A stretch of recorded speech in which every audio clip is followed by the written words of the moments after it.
Kitapların iyisi näli? Täze çap edilen kitaplar kağızların ve siyaların iyisini alıp biler. Ýöne, köne kitaplarda kitap söýüjilerin buruna giden süýji ajaýyp bir ýys bardyr. Bundan başga da bu hoşboý ýys käbir adamlara şekerladyň ýysini ýada salýar. Kitap ýaly materiallar köplenç howa az mukdarda ütkap duran organik birleşmeler çykarýarlar. Burunlarymyz bu hemiki birleşmeleri ýygnaýar we beynimiz bolsa olary ýys hökümini düşündirýär. Bu birleşmeleri sensor enjamlar arkaly hem keskitlap bolýar. Gözöwçiler tarapyndan geçirilen bir synada gatnaşyjylar köne kitaplara eskidildi. Gatnaşyjylaryň köpüsi gelip çykyşyny bilmeýän bu ýysyň şokolat we kofa meňzeýändigini aýtdy.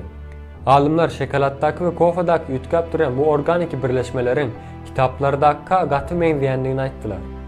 Köne kitaplardan başga da tarihi ýerleriň öz hoşboý bir ýysy bardyr.